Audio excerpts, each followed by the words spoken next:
If everything is tied around a story of this is bad, this is wrong, I'm in a bad place, I'm messing up, I'm going broke, that energy is going to pull you away from service. I think it's a hard life to live if we don't learn how to love ourselves. Every moment I just say everything that's on my mind. Like radical honesty.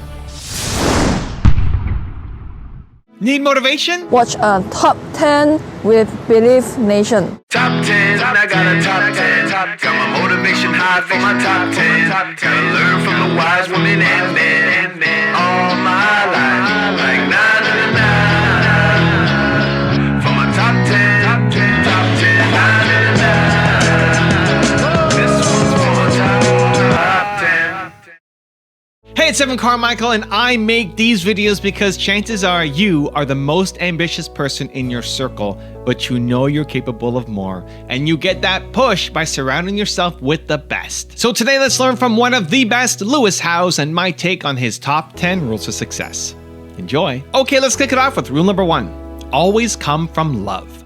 Always come from love and win-win in every situation, whether it be relationships, business. If someone hurts you or you feel like someone did something that wasn't fair to you, always come from love and win-win. It's much easier said than done.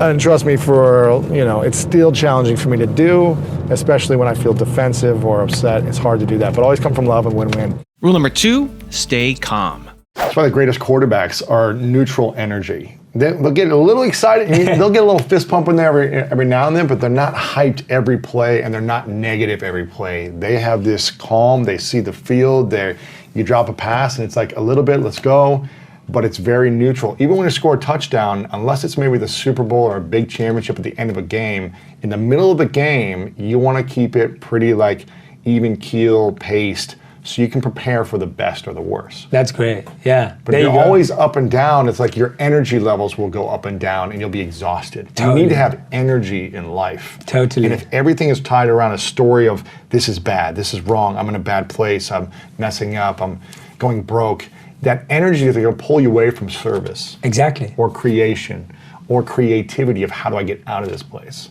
Rule number 3, express yourself.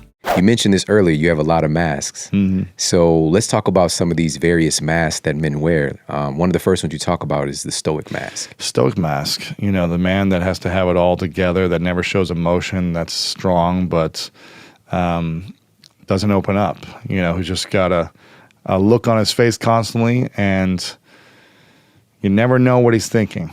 Yeah. But he's always strong, always reliable, but doesn't really show emotion. That's a heart attack waiting to happen. For a guy that can't express himself, the guy that can't open up, the guy that can't feel, because he has to be so tough that he can't feel, or so strong in that moment emotionally that he can't feel, that is going to build a lot of disease. And it's not going to allow you to sleep. Being the sleep expert, it's hard to sleep when you got that much emotion bottled up and you're just like this all day long. Just like, I got to keep it together. I got to keep it together. How are you going to sleep if you haven't let things go? Your mind is going to be racing. You're not able to talk about things. You're not able to let things go. Your mind's going to be racing. And it's going to hurt you. It's going to compound. Like you said, I think you said there's no such thing as like a sleep bank. You can't like get it back, I don't think, right? And so it's a heart attack waiting to happen. And you get to feel. You're a human being. When I was a kid, and I lived with stoic mask a lot. When I was a kid, I used to feel all the time. I used to cry more than girls. Like I used to feel. I used to like reach out for my mom. I used to be emotional, sad, happy, and feel. And then I was told that wasn't cool a number of times in sports or whatever it was to do that. And so I started to wear that mask. And it affected me, I'm not saying I need to be a crybaby every single day and cry and be vulnerable all the time and like constantly express myself. We get to be discerning as well and know when and how, but we got to have a process for these things. Otherwise, we're going to be causing so much disease within ourselves and other people. Rule number 4, have radical honesty. I've never been 100% honest in any relationship, like intimate relationship. What do you mean? Like what? Like I feel like you don't have to tell me exactly. No, like in the last relationship, let's say, just example, like because a lot of the women I've been with have a level of insecurity that's I would say like below a 5 level of insecurity most of the time. I'm not saying all the time. A lot of them weren't comfortable with who I was in the world. Oh, yeah. Like, sure. if I was doing an interview with you, they would have an issue with it. Oh, sure. Like, where is the interview? How long are you gonna be? Are you gonna have lunch afterwards? Like, you're gonna connect with this person? Just like a level of like, I don't have freedom. So I would just be like, yeah, I've got an interview today or whatever. I wanted to say who Skip the details.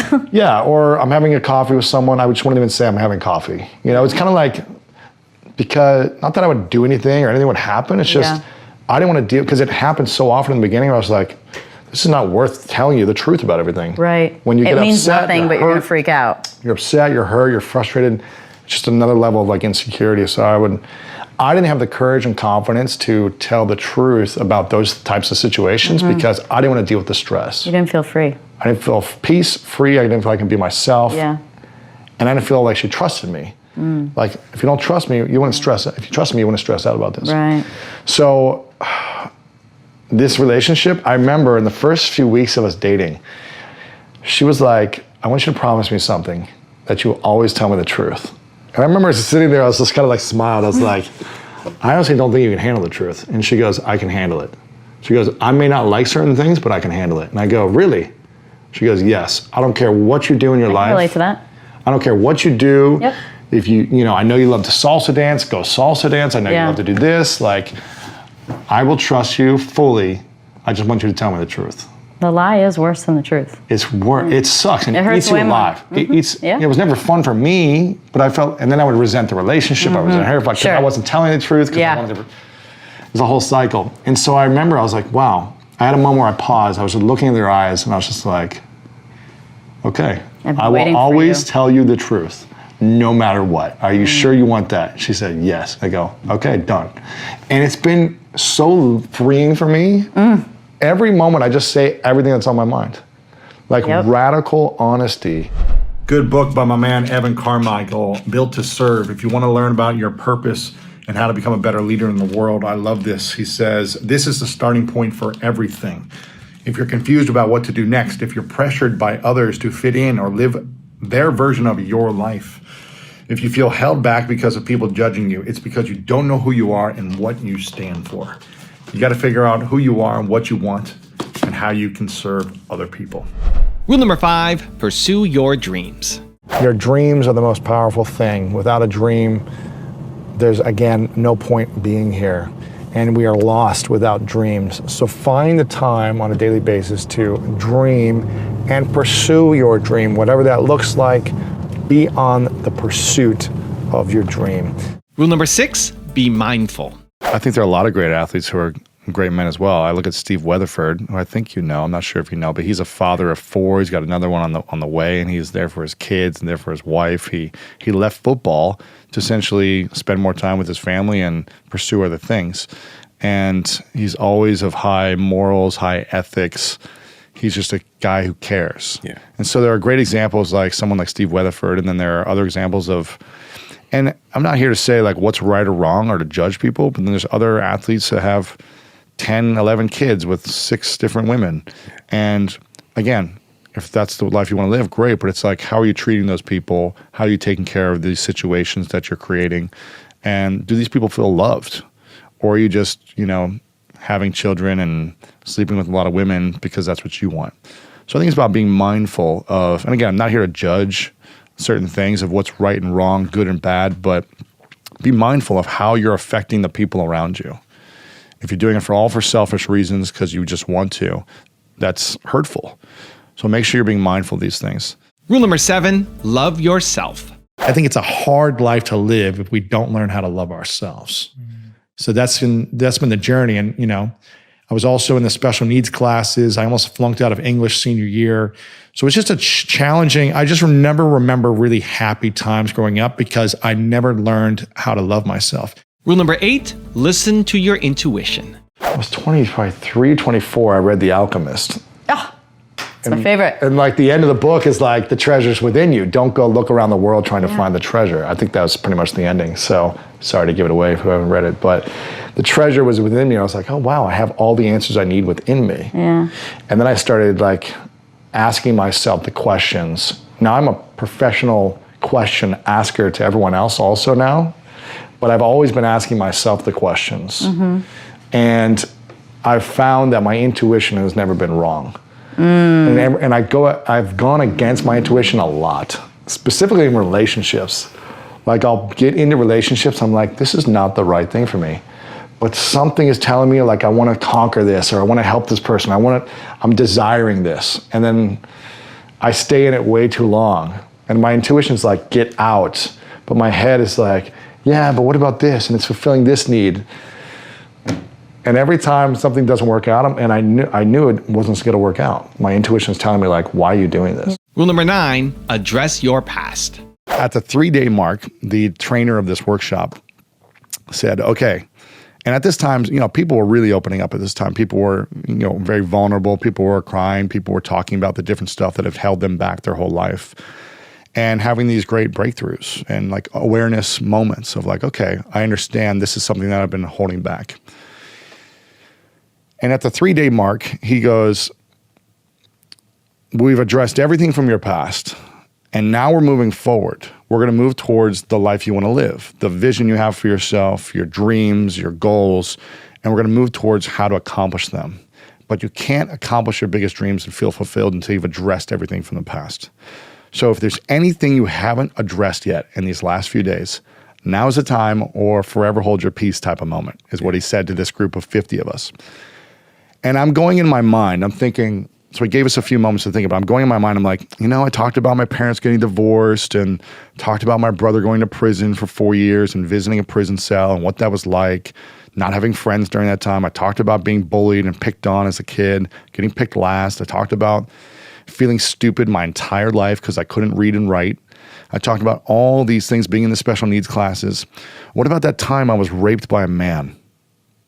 And I just remember like, how come I've never told anyone that I was raped by a man and sexually abused and molested? Why have I never told anyone? Wow. And I remember in that moment just being like, if I don't say something now, I'll probably never say it to anyone. So I stood up. I didn't even raise my hand. I just stood up and walked to the front of the room. And I think because of everything that happened in my life, I just felt like I guess I needed to do it then. People were, the fights I was getting to, the relationship that I couldn't get out of, I was just like, I got to do this for myself and talk about it. So I get up in the front of the room, and for the first time, I walked through the entire story of when I was 5, and I was raped by the babysitter's son. And I reenacted the whole thing.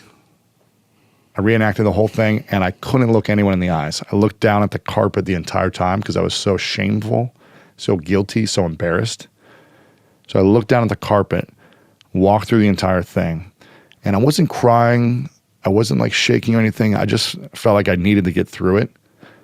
And as I completed the story, I sat down and just erupted with the most tears I've ever had in my life. I just bawled. I was afraid. I was scared. I was just letting it out. And thankfully, there were 2 women on both sides of me who were just like holding, like squeezing me and like crying with me. So it kind of like made me feel a little bit better because I wasn't just isolated by myself. And I couldn't take it. I ran out of the room because I just couldn't stop crying. I ran out of the room. It was in a conference room in a hotel. I ran outside to get some fresh air. And there was a street, like a back street with a wall. And I put my head up against the wall with my arm against the wall like this and just kept crying. And one of the most beautiful things ever happened to me. There were men from this group who walked out and hugged me and looked me in the eyes. And they said things like, "You're my hero." They were just like, "You're my hero. I've been judging you this entire time. I've assumed things about you." One guy was like, "Wow, I had no idea. And I've never shared this with anyone, but I was sexually abused. So thank you for giving me permission to tell you. And now I want to go tell my wife and my kids or my family." And other men had other things that happened to them. They weren't sexually abused, but they had other things. And they were like, "I've just felt like ashamed of these other things. But again, you've given me permission to open up. And I respect you. I trust you because you shared this." And one guy was like, "I will follow you anywhere." Like, now that I know you're a vulnerable man, like, it's like, you can have my, you can watch my kids, you can do it. He's like, I will trust you with my life. And I was like, what? It was just like this, it was crazy because I was so emotional. Yeah. I was terrified, guilty, embarrassed, all these things. Yet all these people, and women were coming up to me being like, you are like, they were like, I'm so turned on by you, like all these, everything. It was like all at once. And rule number 10, the last one before a very special bonus clip, is learn from experience. You don't have to have everything figured out right this moment. You're going to go through experiences, adversity, and lessons that are going to guide you. And you're going to learn through the messiness of life and through the ups and downs of life. Now I've got a special bonus clip that I think you're going to enjoy. But before that, it's time for the question of the day. I want to know, what was your single biggest takeaway from this video? And what is your plan of action that you're going to execute this week to make some immediate momentum happen? When you just get motivated and watch a video, you have a 35% chance of following through. That's what the science says. But when you write down what time, what day, what place you're actually going to execute, when you create the plan, you have a 91% chance of following through. And I want that for you. And when you commit to people publicly, you increase your chances even more of actually doing it. So I want to know what your single biggest takeaway from this video was and your specific plan of action to actually get the result you're after. Let me know. Put it down in the comments below because I want to celebrate you. I got out of a 4.5-year relationship at the end of last year, and it ended badly. And I wouldn't say it ended badly on my end from like reactions. Her reactions were just like, this was like the biggest breakup in the world. It was the worst thing it could ever happen. It was like the end of the world, right? Type of a feeling. And I started to reflect after a week of this ended, I started to reflect back on my life and I was like, what are all the relationships I've had? What do they have in common? All the women I've dated, right? Thinking back to like 16, 17 years old. So 20 years of relationships. I go, what do they all have in common? And never once after a breakup did I reflect back and think, what do my relationships have in common? I was always just like, they're messed up, or it didn't work out, or I messed up, whatever. I was just like, it didn't work out. And I was like, a lot of them have ended where the women I've dated have, I won't say like gone crazy, but just like reacted over the top, like freaked out, make a huge deal about, like, cause a lot of stress. You treated him too well. Exactly. It's true though, I treated everyone really well, Yeah, right? yeah, you should. That's if that's who you are, that you should. And so I'm like, gosh, it's not like I, did anything crazy, but it's like, okay, and I've always treated these women well. So it's like, what is it? Well, I'm the common denominator. So they've all ended badly, and the common denominator is me. So I'm responsible for choosing all these relationships, for being in all these relationships, for staying in all these relationships, for all my actions, words, everything. Okay. It's my fault and I'm responsible. So I finally had this awareness, like I'm responsible for choosing to be in these relationships.